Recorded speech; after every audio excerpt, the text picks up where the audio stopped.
आजकल की basic mentality क्या है कि पहले 20-25 साल आप पढ़ाई करें, फिर 30-40 साल हाई पेइंग जॉब करें और फिर आराम से रिटायर होकर एंजॉय करें। आज जिस बुक की हम लर्निंग लेने जा रहे हैं वो कहीं ना कहीं इस नोशन को चैलेंज करती है। बुक का नाम है द 4 आवर वर्क वीक और इसके ऑथर हैं टिम फेरिस। इस बुक में हमारे लिए बहुत सारे मिथ्स हैं जो टूटने वाले हैं। सो आई होप कि आप ग्रेटनेस की ओर एक कदम और चलने के लिए तैयार होंगे। So without any further delay let's get started. इस बुक का टाइटल सुनते ही कई लोगों को ऐसा लगता है कि इसे पढ़ने के बाद हम सिर्फ हफ्ते में 4 घंटे काम करेंगे और हम सक्सेसफुल हो जाएंगे। और ये बुक का सबटाइटल भी कुछ वैसा ही मैसेज देता है, escape 9 to 5, live anywhere and join the rich. लेकिन ये बुक आसान रास्तों के बारे में नहीं बल्कि सही रास्तों के बारे में बात करती है। मतलब आप टाइम कैसे मैनेज करें, किन कामों पर फोकस करें और किन कामों पर नहीं, और वर्क एथिक्स को लेकर मिथ्स को बर्स्ट करती है।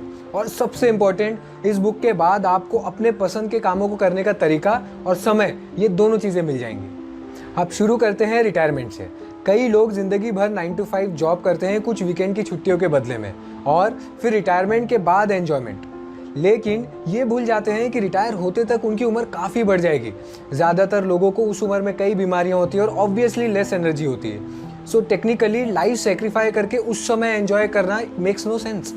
तो सबसे पहले मैं रिटायरमेंट के बाद आराम से एंजॉय करूँगा लाइफ टाइम, इस मिथ को आप हमेशा के लिए तोड़ दीजिए। तो अब क्वेश्चन ये है कि क्या ज़िंदगी भर जॉब करें, खुद का बिजनेस करें या क्या करें? तो उसका जवाब हम लोग एक एग्जाम्पल में ढूंढते हैं कि जॉन नाम का एक लड़का है जो साल का 12 लाख कमाता है और पीटर है जो साल का 6 लाख रुपए कमाता है। इन जनरल अगर आप लोग एब्सोल्यूट इनकम देखेंगे तो आपको लगेगा कि जॉन इज रिच, लेकिन अगर हम रिलेटिव इनकम देखें तो शायद सिनेरियो पूरी तरह से पलट जाए। जॉन मुंबई जैसी सिटी में रहता है जहाँ खाना रहना सब कुछ महंगा है, लेकिन उसकी मंथली सेविंग उस कारण से ज़ीरो हो गई है। अब हम पीटर का अगर एग्जांपल लें तो वो एक छोटे शहर में रहता है जहाँ उसको सारी चीज़ें सस्ते में मिल रही हैं, तो उसकी मंथली सेविंग्स कई गुना ज़्यादा है जॉन से। अब एक और फैक्टर देखते हैं कि जॉन ईयरली 12 लाख कमाता है, मतलब महीने का लगभग 1 लाख और हफ्ते का 25,000 रुपये। तो अगर वो हफ्ते में 90 घंटे काम करता है, मतलब 6 दिन 12-12 घंटे, लेकिन उसी जगह पीटर जो है वो हफ्ते में सिर्फ 36 घंटे काम करता है, मतलब 6 आवर्स पर डे। अब अगर हम ज़रा ध्यान से देखें तो जॉन का आर्ली रेट है लगभग 280 रुपये, लेकिन पीटर का 350 है। तो अब ज़रा सोचिए कि ज़्यादा कौन कमा रहा है। एक और फैक्टर देखते हैं कि पीटर हफ्ते में कम आवर्स काम करता है, मतलब उसके पास काफ़ी समय बचता है जिसमें वो अपनी हॉबीज़ को, फ्रीलांसिंग को या कोई नई स्किल डेवलप कर और पैसा कमाने पर फोकस कर सकता है। एक और फैक्टर, जॉन को कंपल्सरीली ऑफिस जाना पड़ता है, लेकिन पीटर का काम सपोज एक ऑनलाइन है, सपोज यूट्यूब पर वीडियो बनाना है, तो वो दुनिया के किसी भी कोने में बैठकर किसी भी समय पर अपना काम कर सकता है। और ऐसे बहुत से फैक्टर्स हैं, मैंने आपको सिंपल एग्जांपल से समझाने की कोशिश की है। अब आपको ये समझ में आ गया होगा कि ज़रूरी नहीं कि जो ज़्यादातर बिजी रहता है या लगातार काम करते रहता है वही अच्छा अर्न कर रहा हो। आपको कभी भी एब्सोल्यूट सैलरी नहीं बल्कि रिलेटिव सैलरी और फ्रीडम ऑफ वर्क पर ध्यान देना चाहिए। एक और चीज़ बहुत अच्छे से समझाई गई है इस बुक में, और मैं चाहता हूँ कि आप उसको हमेशा के लिए याद रखें। आज के समय में working less is considered to be lazy. कुछ लोग बहुत बिजी दिखाना चाहते हैं खुद को।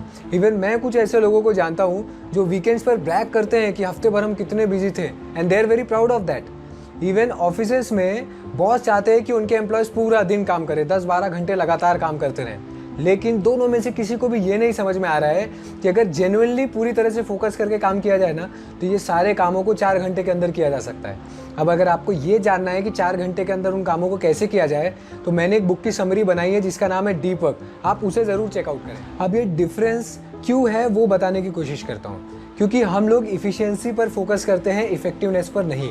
मतलब efficiency is performing the task in a right way and effectiveness is performing the right task. एकदम सिंपल लैंग्वेज में समझाता हूँ कि कई बार हम लोग बहुत सारे काम में पूरा मन लगा देते हैं और सही समय पर करते भी हैं, लेकिन टेक्निकली हमें कोई रिजल्ट नहीं मिलते। मतलब हम इफ़िशियंट तो थे, हमने काम तो समय पे किया, लेकिन वो काम की कोई वैल्यू नहीं है तो उसका कोई सेंस नहीं बनता है।